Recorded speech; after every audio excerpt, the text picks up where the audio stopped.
Breaking news. Welcome to Jagwa Express Live News. महासंगम का आयोजन आज से प्रारंभ हो रहा। हनुमंत कथा के माध्यम से आज से 3 दिन तक यानी 23 अप्रैल तक प्रतिदिन सायं 4 बजे के बाद बागेश्वर बालाजी की अनुकंपा से हरि इच्छा तक 3 दिवसीय हनुमान कथा का आयोजन होगा। 23 अप्रैल को दिव्य दरबार लगाया जाएगा, वो भी शाम के समय ही लगाया जाएगा। अत्यधिक धूप के कारण इस कथा के आयोजक श्री उदय प्रताप सिंह जी, जो परम वैष्णव हैं, उन्होंने यह दिव्य संकल्प लिया, अभूतपूर्व संकल्प लिया और हमको इस संगम की नगरी में महाकुंभ के बाद पुनः आने का सौभाग्य मिला। हम इस भूमि को दंडवत करके संपूर्ण प्रयागवासी, प्रयागराज, जौनपुर, महोबा, बांदा, रीवा आदि क्षेत्रों के सभी जनों को सायंकाल आज 21 से 22, 23 3 दिन तक की कथा का सादर आमंत्रण है। अब आपके मन में जो भी खुजली हो सो बोलो।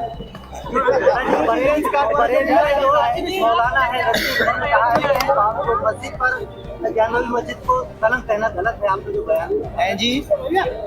हमने ये कहा कि विश्वनाथ जी के बगल में जो कलंक लगा है वो कलंक मिटेगा और भगवान शिव की नगरी में बहुत ही जल्दी वहाँ पर ज्ञानवापी के पास में रुद्राभिषेक होगा भगवान से। तो बरेली जो मौलाना है ऋषि, उन्होंने कहा है कि उसको कलंक कहना गलत है, वहाँ भगवा झंडा फहराया नहीं कर सकता है जी। समय समय का खेल है, समय समय की बात, समय समय का खेल है, समय समय का योग। करोड़ों में बिकने लगते हैं 2 कौड़ी के लोग। तो हम इतना ही कहेंगे कि ऐसा एक समय पर किसी व्यक्ति ने ये भी कहा था कि पत्ता नहीं हिलेगा, लेकिन देखो राम मंदिर बन गया ना। जिन्होंने भी ये कहा है कि वहां पे भगवान ही लहराएगा, एक दिन पक्का है, तय है, ज्ञानवापी पर भगवान लहराएगा और वहां रुद्राभिषेक होगा। हमें भरोसा है देश की न्यायपालिका पर, हमें भरोसा है यहाँ के आस्थावान श्रद्धालु।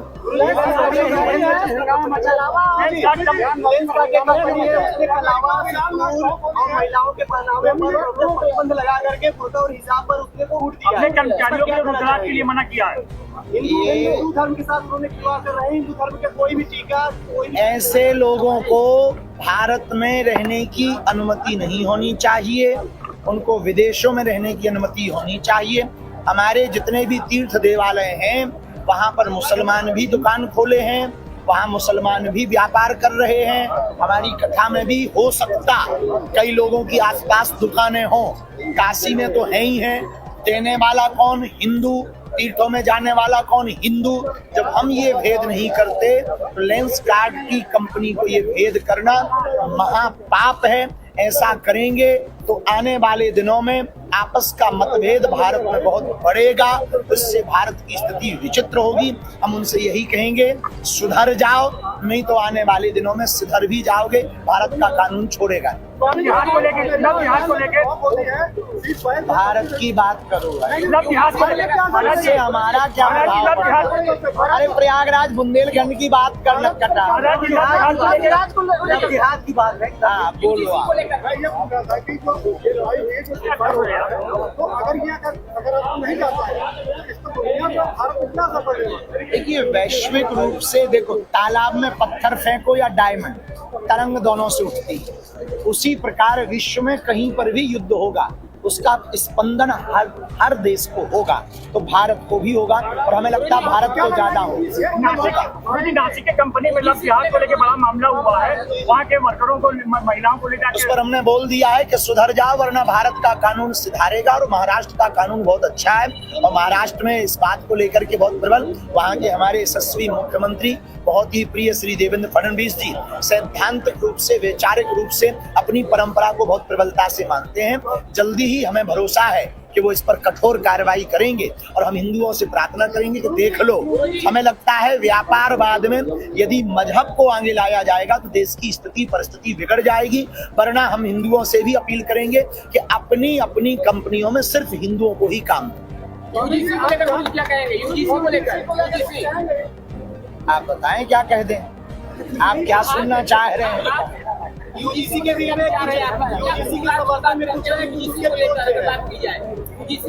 हम देश में जोड़ने की बात करते हैं, तोड़ने की बात नहीं करते हैं। तो हमारा यही उद्देश्य है कि सरकार नीति विधाएं और संविधान की पद्धति जो है समानता वाली, तो हम चाहते हैं कि हमें जातियों में ना बांटा जाए, हमको भारतीय रखा जाए, हिंदू रखा जाए।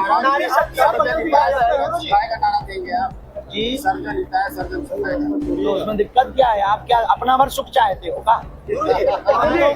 कथा सर्वजन हिताय सर्वजन सुखाय है, कन्या विवाह सर्वजन हिताय सर्वजन सुखाय है, कैंसर हॉस्पिटल की सेवा भी हुई है।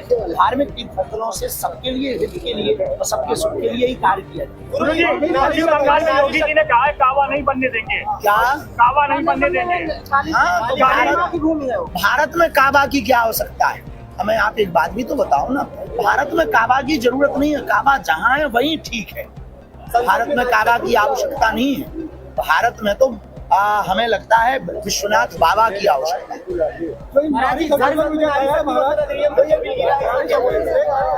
आपको लगता है कि राजनीतिक पार्टियां हैं वो वाकई में चाहती है कि महिला आरक्षण जो लागू हो, क्योंकि पार्टियां पहले भी अपना जो है 30% में ज्यादा उनको टिकट दे सकती है, जबकि ऐसा जो ग्रांट तो देखने को नहीं मिलता। आप क्या कहना? देखिए, ये तो राजनीतिक विषय है और राजनीति के विषय पर हम बोलते नहीं, पर मातृ धर्म पर हमारा इतना कहना है, जिस देश की जयकारा मातृ नाम से लिया जाए, भारत माता की जय, जहाँ गाय भी माता हो, गंगा भी माता हो, गायत्री भी माता हो, वेद भी माता हो, उस देश में माताओं की पूजा होनी ही चाहिए। और जितने अधिकार माताओं को मिल सके वो माताओं के हित के लिए है। और यत्र नार्यस्तु पूज्यन्ते रमन्ते तत्र देवता, हमारे शास्त्रों का ये सिद्धांत है। तो हमें लगता है माताओं की यदि सेवा होगी, पूजा होगी, उनके लिए कोई भी लॉ कानून आरक्षण बनता है, तो हमें लगता है इस देश के प्रत्येक पुरुष को, प्रत्येक पार्टी को, प्रत्येक व्यक्ति को जो अपनी माताओं के पुत्र हैं उनको सपोर्ट करना चाहिए, क्योंकि ये मातृ हित की बच्चों की बात की है। तो आपको लगता है कि इंडिया के अंदर लोगों के पास इतनी इनकम है कि उनको 4 बच्चों को पाल सके? वो जी,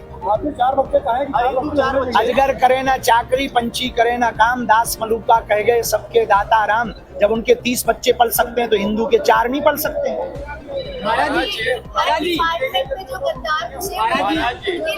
हम सब भारतीय हैं, मगर हमेशा जात धर्म और नाम पर जिस तरह से बांटा जाए तो उसको क्या संदेश देना चाहेंगे? देखिए, जाति धर्म, जातिवाद, भाषावाद, क्षेत्रवाद से ऊपर उठकर राष्ट्रवाद होना चाहिए, लेकिन अपनी परंपराओं को भी मानना चाहिए। जैसे हम सनातन परंपरा को मानते हैं तो हम उसके प्रति कट्टर का मतलब ये नहीं कि हम किसी को मार देगा, लेकिन हम अपने सिद्धांतों को बलिपूर्वक मानते हैं, व्यवहार से भी, आचरण से भी, वाणी से भी, और लोगों को जगाने का काम नहीं करते। तो हमें जातियों में नहीं बढ़ना चाहिए, क्षेत्रों में नहीं बढ़ना चाहिए, भाषाओं में नहीं बढ़ना चाहिए। हमें एक तिरंगे के नीचे रहने की विचारधारा को स्थापित करना चाहिए और अपनी मान्यताओं को मानते रहना चाहिए। भारत हिंदू राष्ट्र होगा, उसके लिए प्रयत्न जारी है। और इस वर्ष 4 जुलाई को हम फिर से घोषणा करने वाले हैं। उसके लिए इस वर्ष अब हम आगामी दिनों में रथ यात्रा निकालेंगे। 4 जुलाई से नहीं है, 4 जुलाई को इसकी घोषणा की जाएगी, कहाँ निकलेगी, कब निकलेगी, पर इस वर्ष हम रथ यात्रा करेंगे, भारत को हिंदू राष्ट्र बनाएंगे। लगातार यत्र यत्र अभी लगातार चली रही, अभी उत्तर प्रदेश में वृंदावन में विश्राम रथ यात्रा करेंगे। गौ सेवक की आवश्यकता है, गौरक्षक से ज्यादा। गौ माता को हम लोग जो है पूजते हैं, मानते हैं, तो वर्तमान में गौरक्षक ज्यादा है, गौ सेवक कम है। देश में गौ माता को बचाना है तो गौशाला नहीं हो पाए, एक हिंदू एक गाय।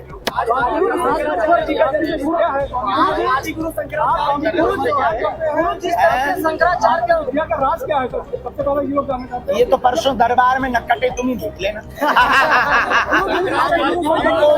हमारे पास केवल गुरु कृपा है। अध्ययन पे हम भरोसा करते हैं, अध्ययन भी करते हैं, गुरु कृपा है तो जो गुरु का प्रसाद है उस पर। लेकिन हमारे वैदिक परंपरा में आदि जगत गुरु शंकराचार्य के पास भी परकाया प्रवेश की विद्या थी, स्वामी रामकृष्ण परमहंस के पास भी विद्या थी, स्वामी विवेकानंद के पास भी वाक सिद्धि की विद्या थी। ऐसे ही हमारे पास, हमारे गुरु के पास थी, तो उन्हीं की कृपा है। आप शादी करेंगे ना महाराज? आप शादी का हमें ऐसे ही देखना चाहिए। राष्ट्रमाता होनी चाहिए। बिल्कुल, गाय माता तो राष्ट्र माता होनी चाहिए। इसके पहले हम चाहते हैं उत्तर प्रदेश सरकार ने ऐसा सही किया, मंत्री जी गाय को राज्य माता बनाए। एक सवाल है, बड़ा विवाद हो रहा है। शंकराचार्य ने जो अभी तमाम मंदिर की और 500 के पास कोई मामला चला है, वो क्यों पता है के लिए? हमें उसकी सत्य असत्य का हमें किंचित मात्र भी पता नहीं है, उस विषय का कि सत्य क्या है और सत्य क्या है। हम यही कहेंगे संतों को आपस में विवाद नहीं, संवाद करना चाहिए, ताकि सनातन की हंसी ना हो, अपने धर्म का उपहास ना हो, चाहे वो राजपीठ के लोग हों, चाहे वो शंकराचार्य या संतों के पीठ के लोग हों। हम दोनों से ही ये प्रार्थना करेंगे कि आपस में सामंजस्य स्थापित करके विवाद नहीं, संवाद का रास्ता चुना जाए, ताकि दूसरे मजहब के लोग, अब और लोग यही हंसी करके कह रहे हैं कि पहले अपना तो संभाल लो, फिर हमारा देखेंगे। हिंदुओं में एकता नहीं गुरु जी, इसके लिए क्या करना चाहिए? यही सबसे बड़ा दुर्भाग्य और दुख है, इसी के लिए हम प्रयत्न कर रहे हैं। 3 दिन की कथा हिंदू एकता की प्रतीक है। प्रयागराज में संगम है और यहाँ सब एक हो रहे हैं। जब 3 नदियां एक हो सकती हैं तो हम हिंदू एक क्यों नहीं हो सकते? अब धन्यवाद। सीताराम।